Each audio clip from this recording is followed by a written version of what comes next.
Okay, here's the fifth and final video on first Alcibiades.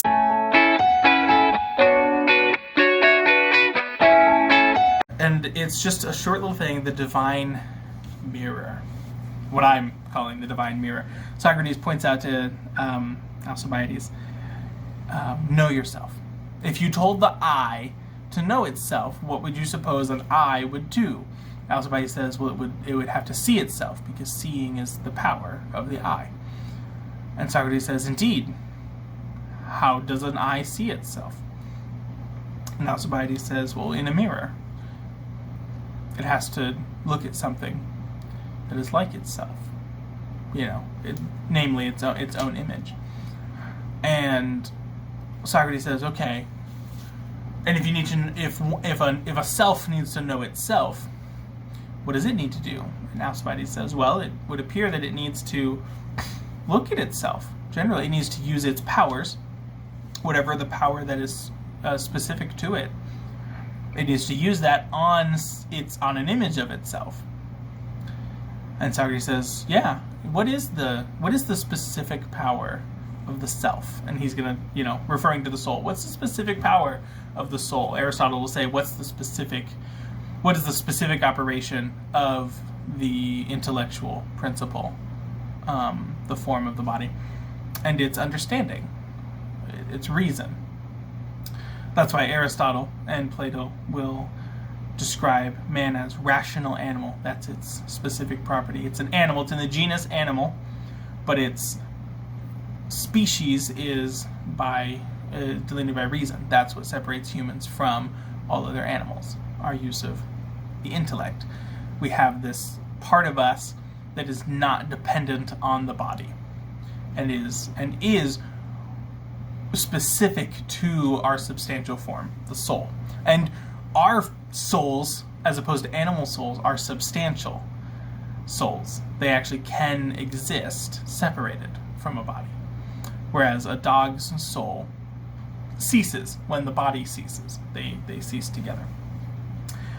And also, so reason. And what can you apply to your reason to that's an image of the self? Socrates first points out, where else can an eye see itself? Alcibiades is, at this point doesn't know what to say. And Socrates says, have you never noticed that if you look at someone else's eye, you can see your eye in their eye? It reflects like a mirror. And Alcibiades says, well, certainly, not that I look at people's eyes super closely, but yeah, that's possible.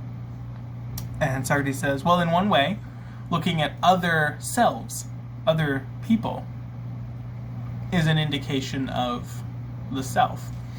Augustine of Hippo actually does this very well in the first book of the Confessions when he talks about infancy. And he says, I don't remember anything from my own infancy, but I have observed other infants, and they have told me more about myself than I ever could have gained just by listening to people who knew me as an infant tell me about what I did. I can watch them act, and it tells me a lot about how I must have acted at the time. And so Socrates says, looking at other people, that's one way that you can look at the self.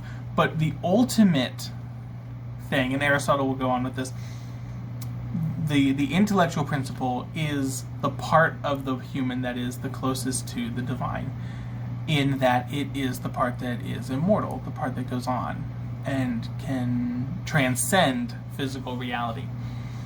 And so the thing that is most specific to it, outside, because when you observe a person, you observe their body. You can't actually observe someone else's soul.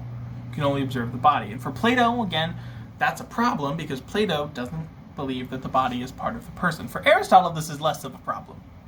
You're not seeing the form of the person, but you are seeing the matter of the actual person.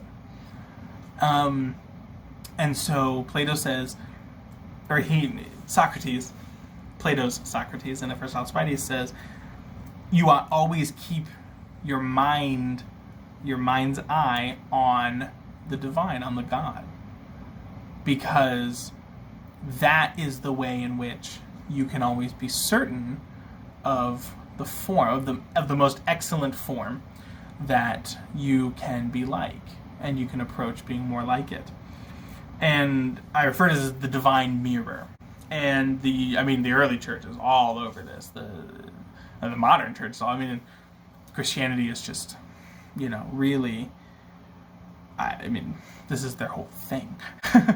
The early church, they talk about God became man so that man might become God, and of course in Genesis you have the line, man is made in God's image. And so it's by reflecting on God and looking at God and observing God, who became man so that man might become God. It's this imitation of Christ. There's a whole book in the Middle Ages called Concerning the Imitation of Christ. It's this idea that in order to know yourself, you have to know what the perfection, you have to know the form. You can't just look at the broken self and try to imagine what it would look like perfect. Just like if you saw a broken vase, the best way to fix a broken vase would be to find a vase that's not broken, so you know what it's supposed to look like. Then you can take the various pieces and put them together.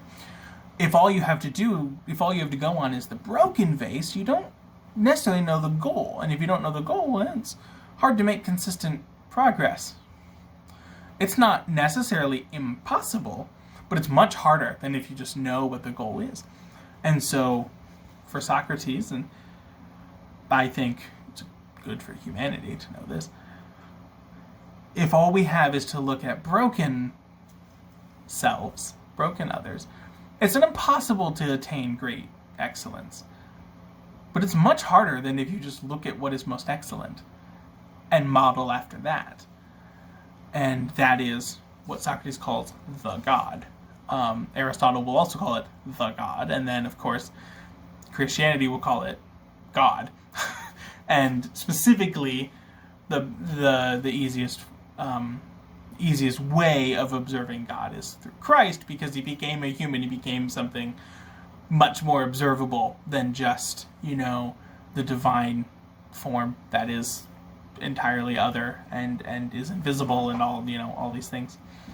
And that really concludes, my thoughts on at least my initial thoughts on first Alcibiades. I think it's excellent. I think it brings up many amazing points. Not only does it talk about, to look towards the most excellent. If you want to be great, you have to look at great. And you have to become more like great. And then it's, this whole time it's talking about, well, what is great? Well, let's distinguish. What in you is the greatest part? It's the soul. I'm going to go with Aristotle on this one and say it's the greatest part of you. It is really you.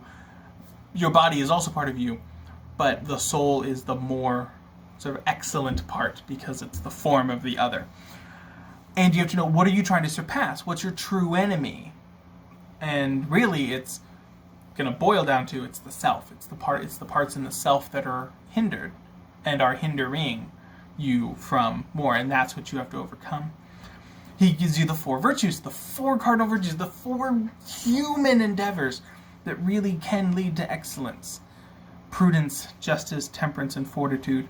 And the whole thing revolves around trying to get Alcibiades to acknowledge that he needs a teacher. He cannot do this on his own. And the big sort of thing for teachers, knowledge and consensus. You need to find people who know what they're talking about, but also aren't this sort of wayward individual with weird ideas that nobody's ever heard of or anything like that. You want to have the consensus, and really, I would say the consensus of greatness throughout time. That's why I really like Mortimer Adler has the 102 Great Ideas and the Great Books of Western Literature. They're wonderful because they are the teachers. If you surround yourself with bad teachers, you will get a bad education. If you surround yourself with good teachers, you will get a good education. As long as you listen and are willing to be molded. And willing to go where they're going and to surpass. So I really do think this is excellent introduction to Plato. excellent introduction to the philosophic endeavor. I'm enjoying this this schema that I'm reading through that I still haven't looked at the name of, but it'll link in the description. And I've only read this one in this order, so I know some of the other dialogues. I haven't read all of them, but I know some of the other dialogues. And I before I read this, I would have said the Apology. What's the first one you should read? It's the Apology. I don't necessarily disagree with that entirely, but if I had to pick a second, it's first Alcibiades. It's really excellent, and I think it does a fantastic job of showing you really what's the whole point of it. The Apology lets you know about Socrates. First Alcibiades lets you know about the project, the philosophic project, that is basically the point of being human. It's excellence. And in the church, it's union with God. It's union with and identity with the great, the divine God, who became man so that we might become God. And Plato, he really preempts this. I would say, gets as far as a human can without divine revelation. So, that being said, I'm going to end my series on First Alcibiades here. And I'll let you know, the next one I'm reading is the Lysis, depending how you want to pronounce it. And I'll check back in and make some more videos when I get to that. So, other than that, my sincerest wishes of greatness in your endeavor. Thanks so much for joining me in this series on Plato's Dialogues. If you'd like to see the previous video in the series, click up here. If you want to see the next video in this series, click over there. And if you want to see more content like this, go ahead and click subscribe.